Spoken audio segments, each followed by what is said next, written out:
Okay, so here's a little project I've been working on for quite some time.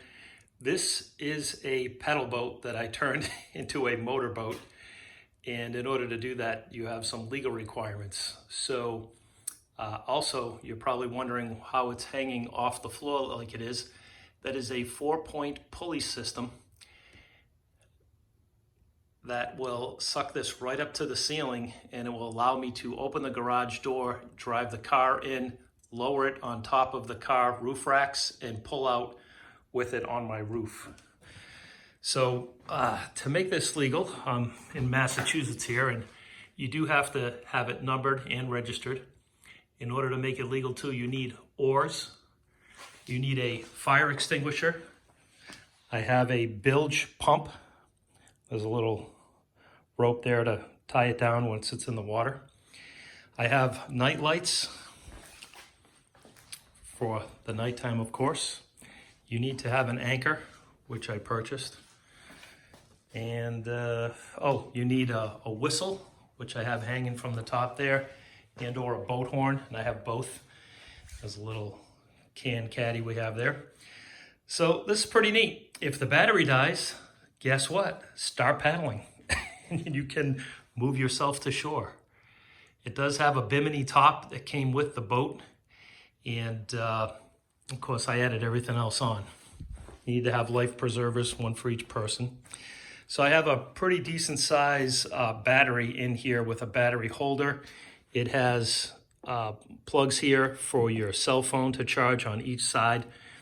So the battery's plugged into the lights as well as the motor. Of course, when I installed this, I realized the shaft for the motor was too short, and then I also found they made an extension pole for it. So you simply turn this, and you can crank it up, and this particular motor is a 55-pound thrust, 12-volt trolling motor. Works really well. And I found this bracket. This bracket is originally designed for a boat that is inflatable, and I attached it using toggle bolts here, and it got real complicated when we moved under this section here. Had to add some additional items. There's the rudder for when you're paddling. And the wheels, this is my latest addition. So what I'd like to do is unload this in a parking lot rather than right onto the boat ramp. And I can do that, and these wheels adjust. They can go in the up position or the down position. Once I get it off the vehicle and on the ground, I put them in the down position, lift up the front end of the boat, and just wheel this right into the water, and then pop the wheels back up into position. Anyway, I have them in locked position right here. So that's it. This is my little project, and I'll show you another quick video that shows you what I do to get it off the car into the water or in the parking lot. Nice little project.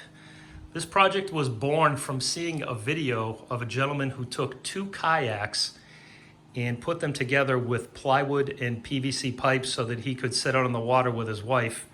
And when he had the plywood in between the 2 kayaks, he added a motor. And I thought, wow, why don't we you can put 2 to 3 adults in the front or children. Normally when there's 2 people, I just pop a cooler right in here in between the 2 seats.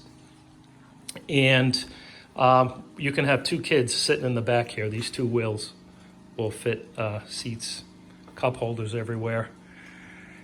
And yeah, it's pretty exciting stuff. Now, you can see this white duct tape that I used here to cover the wire going from the light to the back. I was going to separate the blue from the white, and I started taking off this trim.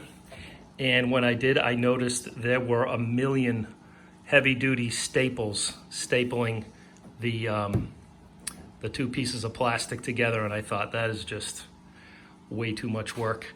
I'm okay with the white duct tape for now, and maybe that'll be a winter project to run some wires underneath and in between the boat.